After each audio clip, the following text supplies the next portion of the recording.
کو امانت سمجھ کر کے اس کی حفاظت بھی کریں، اور جو اللہ کے قوانین ہیں، جو اللہ کے احکام ہیں، ہم اپنی اس زندگی کو اس کی طرف ڈھالیں۔ اللہ سبحانہ وتعالیٰ نے ہمیں حکم دیا ہے عبادت کرنے کا۔ اللہ کی طرف سے آپ عبادت کے جو اوقات ہیں، جو وقت ہیں، وہ طے کر دیے ہیں۔ اس سے پتہ ہی چلتا ہے کہ اللہ ہم سے 24 آورس سجدے میں ہمیں گرنے کے لیے نہیں کر رہا۔ اللہ ہمیں 24 گھنٹہ رکوع میں کھڑے ہونے، رکوع میں گرنے کے لیے نہیں کہہ رہا، جھکنے کے لیے۔ اللہ ہم سے 24 گھنٹہ قیام نہیں چاہتا ہے، اللہ ہم سے 24 گھنٹہ تسبیح نہیں چاہتا ہے۔ اللہ سبحانہ وتعالیٰ نے ایک وقت مقرر کیا ہے، آپ اس وقت مقررہ پر اللہ کی اطاعت اور اللہ کی عبادت کریں، اور بقیہ جو اوقات ہیں اس میں آپ دنیا سے بھی فائدہ اٹھائیں، دنیا بھی کمائیں، بال بچوں کی بھی تربیت کریں، والدین کا بھی خیال رکھیں، پڑوس کا بھی خیال رکھیں، بھائی بہن کا بھی خیال رکھیں، بقیہ جو اوقات ہیں اس میں سارا کام آپ کر سکیں۔ لیکن وہ لوگ جس نے اللہ سے اپنا تعلق توڑ دیا اور وہ پوری دنیا کمانے میں لگے، ماں باپ کو خوش کرنے میں لگے ہوئے ہیں اور اللہ کو ناراض کر رہے ہیں، ہر مہینے بلا ناغہ ماں باپ کو پیسے بھیج رہے ہیں اور یہ سمجھتے کہ میرے ابا اماں ناراض نہ ہو، ابا اماں ناراض ہو جائیں گے تو جنت نہیں ملے گی، اور وہ روزانہ فجر کی نماز چھوڑتے چلے جا رہے ہیں۔ کیسی فکر ہے، کیسی ذہن ہے۔ اماں ابا کو راضی کرنے کے لیے صبح سے شام تک گلا سنائیہ میں آپ نے پسینے بہا دیے، اور اللہ کو راضی کرنے کے لیے 5 منٹ بستر سے اٹھ کر آ کر کے مسجد میں نماز نہیں پڑھتے، اور یہ سمجھتے ہیں کہ ماں باپ کی رضا اللہ کی رضا ہے۔ یاد رکھیے گا، ماں باپ کی رضا اللہ کی رضا ہے بلا شک، لیکن اللہ کی رضا اس وقت ہے جب اللہ کے حقوق کو آپ نے مکمل ادا کیا۔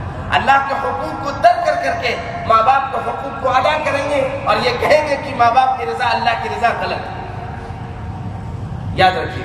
لہٰذا ہمارے درمیان بہت ساری غلطیاں بھی، غلط فہمیاں بھی ہیں جس کو لے کر کے ہم کھوئے چلے جاتے ہیں۔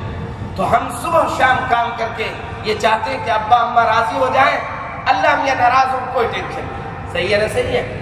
ہم صبح شام کام کر کے چاہتے ہیں کہ میری بیوی راضی ہو، میرے بچے کا نظام، ان کے تعلیم کا نظام، ان کے کھانے پینے کا نظام ٹھیک ٹھاک رہے، اس کے لیے آپ پوری محنت کر رہے ہیں، کوشش کر رہے ہیں۔ اللہ میاں ناراض ہو جا رہا ہے، اس کے لیے کوئی ٹینشن نہیں ہے۔ آپ ہفتے میں 1 دن حاضری لگا دیتے، آپ یہ سمجھتے کہ ہم نے بہت بڑا کام کیا، اتنا دور سے روڈ ٹریفک کراس کر کے ہم آ گئے، ہم نے بہت بڑا کام کر دیا، 1 ہفتے کا ہم نے اللہ کا جو ہے احسان ادا کر دیا اللہ نے۔ عزیز ساتھی، اس غلط فہمی کو نکالے اپنے ذہن سے۔ سب سے پہلے حق اگر اس دنیا میں کسی کا ہے ہماری زندگی کے اوپر تو اللہ کا، سب سے پہلا حق اللہ کا۔ سب سے پہلے جب آنکھ کھلے تو اللہ کو یاد کیا جائے، سب سے پہلے جب آنکھ کھلے تو اللہ اکبر کہا جائے، الحمدللہ کہا جائے۔ اسی لیے حضور پاک صلی اللہ علیہ وسلم نے حدیث شریف میں سونے کی اور سو کر اٹھنے کی دعائیں بتائیں۔ سونے کی دعا اور سو کر اٹھنے کی جو دعا، کیوں سو کر اٹھنے کی جو دعا ہے وہ کیا ہے؟ الحمدللہ الذی احیانا بعدما اماتنا والیہ النشور۔ جب زندگی ملی، جیسی آنکھ کھلے، موبائل کی طرف نہیں، دنیا کی طرف نہیں، دکان کی فکر نہیں، تجارت کی فکر نہیں، سب سے پہلے اس زندگی کو جو اللہ نے رات میں نیند سلایا، سونے کے بعد آپ ایک مردے کی طرح ہو جاتے ہیں۔ جب انسان سوتا ہے تو ڈاکٹری تھیوری کے لحاظ سے بھی اور شریعت جو کہتی ہے وہ کہ جب بندہ سوتا ہے تو ایک میت اور مردے کے مانند ہو جاتا ہے، اسے کچھ پتہ نہیں چلتا پھر اس کے روم میں کیا ہو رہا، کون آ رہا، کون جا رہا، کیا بولا، کچھ پتہ نہیں۔ صحیح ہے نا؟ صحیح ہے۔ تو آپ کو سونے کے بعد جب آپ صبح کرتے ہیں آپ کو ایک نئی زندگی ملتی ہے۔ وہ زندگی جب ملے، آپ بستر سے اٹھنے کے بعد فوراً جب آپ زمین پر پیر رکھیں تو اس وقت سب سے پہلے اپنے رب کا شکر ادا کریں جس نے یہ زندگی دی دوبارہ۔ ہو سکتا تھا اسی رات آپ بستر پر لیٹے کے لیٹے رہ جاتے اور ہمیشہ کے لیے آپ کو نیند سلا دی جاتی، لیکن وہ رب کریم نے آپ پر کرم فرمایا کہ ابھی اور آپ کو ایک چانس دیا۔ تو جب آپ زمین پر پیر رکھیں، بستر سے اٹھیں تو کہے الحمدللہ، الحمدللہ، تمام تعریف اس اللہ کے لیے ہے الذی احیانا، جس نے ہمیں دوبارہ زندہ کیا، بعدما اماتنا، موت کے بعد ہم مرے ہوئے تھے، وَإِلَيْهِ النُّشُورُ، اور پھر تو ہمیں اللہ کی طرف واپس جانا۔ صحیح؟ کتنی جامع دعا، کتنے لوگ اس طرح اہتمام کریں۔ بستر سے اٹھنے کے بعد فوراً جو ہے وائی فائی اگر رات کو بند کر دیا تو سب سے پہلے موبائل کھول کے وائی فائی دیکھتے کس کا مسک میں ہے. صحیح ہے نا؟ صحیح بھول جاتے اللہ. لہذا عزیز ساتھی یہ جسم امانت ہے اللہ کی طرف سے دی گئی ہے. لہذا اس جسم پر سب سے پہلا حق رب العالمین کا، جس نے یہ زندگی دی، جس نے اس کے اندر ہڈیاں لگائی، جس نے ہڈیاں تو جب خبر ملے گی تو 3 دن 4 دن 40 دن 4 سال 2 سال 1 سال جو مدت ہے اس پر روئیں گے، یادیں کریں گے. اور اس کے بعد 40 دن کے بعد 6 مہینے کے بعد اہل خانہ جو ہے یہ معلوم کریں گے کہ عمان میں آپ کی گاڑی کہاں گئی، عمان میں آپ کے پاس جو موبائل تھا موبائل کہاں گیا، عمان میں آپ جس گھر میں رہتے تھے وہ گھر کس کے پاس ہے، عمان میں آپ کا یہ وہ ان چیزوں میں جو ہے الجھ جائیں گے، یاد رکھیں. لہذا ماں باپ کی ذمہ داری ایک ذمہ داری ہے، ان کا حق ہے آپ ان کو پورا کریں. لیکن جب آپ اپنے خون پسینے کا پیسہ اپنے گھر کو بھیجتے ہیں ماں باپ کو، تو یہ امانت ہے، یہ پیسہ جو آپ بھیج رہے ہیں.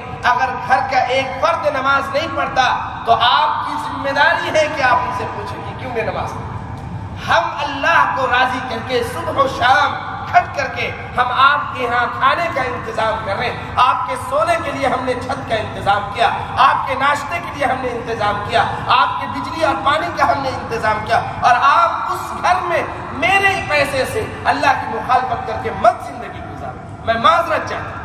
لہٰذا اگر بھائی نماز نہیں پڑھتا تو ان کو تلقین کیا جائے، اگر اماں نماز نہیں پڑھتی تو ان کو بولا جائے، اگر بہن نماز نہیں پڑھتی تو ان کو بتایا جائے اور ان کو حکمت سے دعوت دی جائے.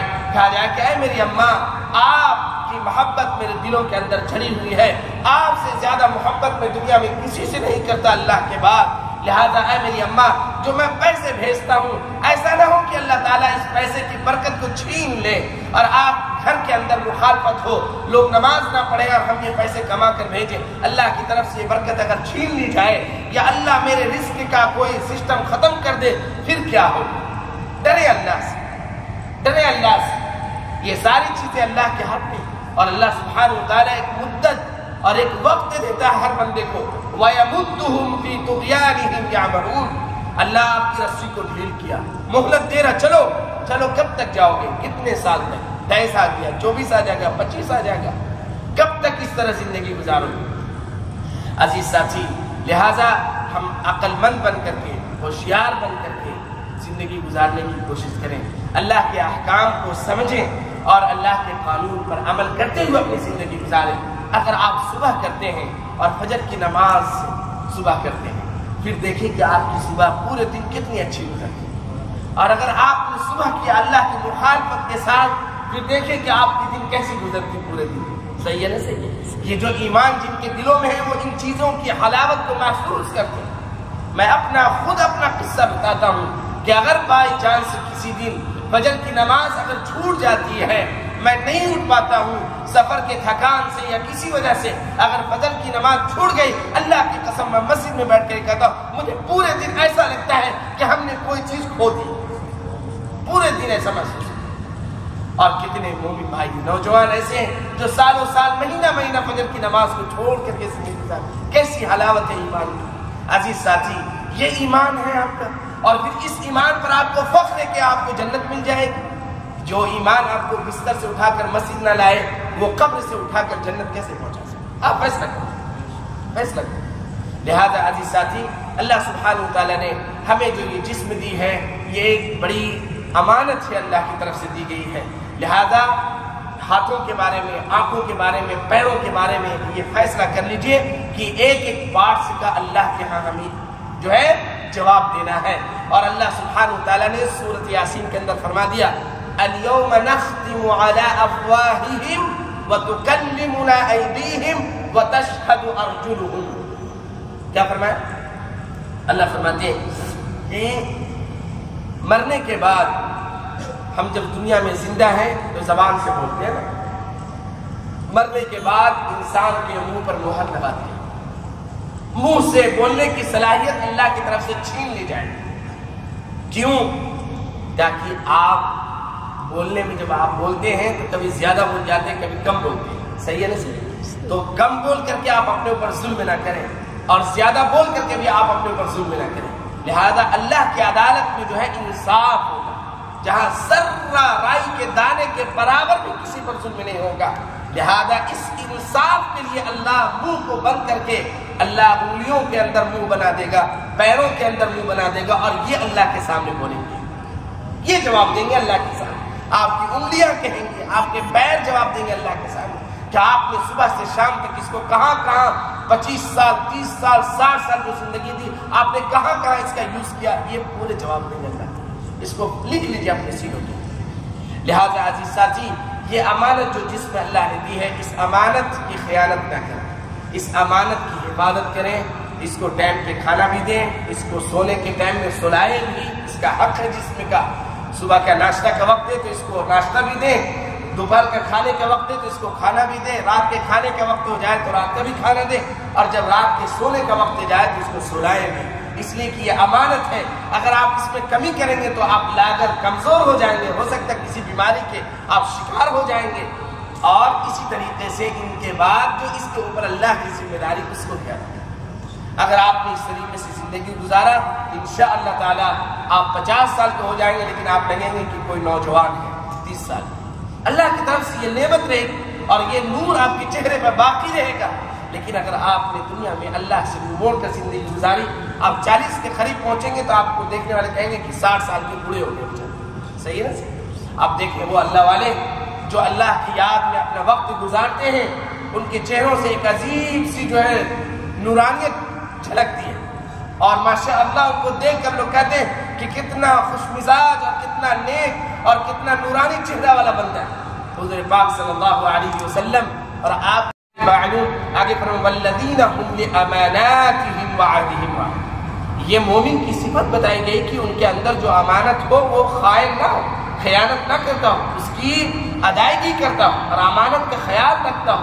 لہذا ہم مومن ہیں، ہماری صفت ہے کہ ہم مومن جو ہے امانت میں خیانت نہیں کر سکتے، لہذا ہم مومن بن کر کے زندگی گزاریں۔ بس میں اس آیت کو مکمل کر دوں، آگے اللہ نے فرمایا ان اللہ یامرکم ان تؤدوا الامانات الی اہلها، کہ جو امانت جس کے پاس سے آئی ہے اسے واپس کر دی جائے۔ اب یہ امانت ایک بہت وسیع موضوع ہے، انشاءاللہ کبھی آگے پروگرام ہوگا تو میں اسی پر گفتگو کروں گا۔ آج جو میں نے امانت کے متعلق ذکر کی ہے اس کے اوپر سب لوگ عمل کرنے کی کوشش کریں۔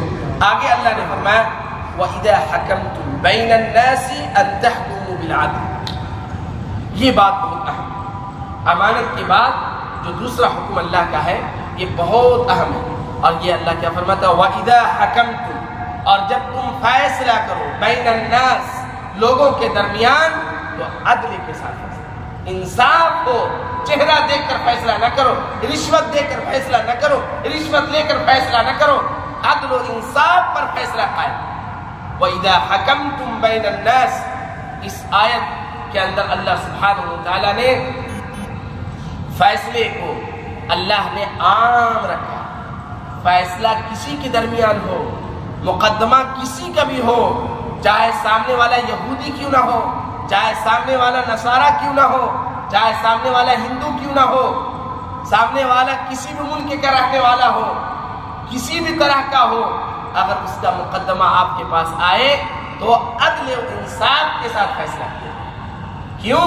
اس لیے کہ اللہ قرآن کے اندر یہ نہیں فرمایا وَإِذَا حَكَمْتُمْ بَيْنَ الْمُسْلِمِينَ، نہیں، اللہ فرماتا ہے وَإِذَا حَكَمْتُمْ بَيْنَ النَّاسِ۔ جب قرآن میں لفظ الناس کا استعمال کیا جاتا ہے تو جتنی مخلوق ہے سب اس میں شامل ہو جائے، چاہے مسلم ہو چاہے غیر مسلم، سب شامل ہے۔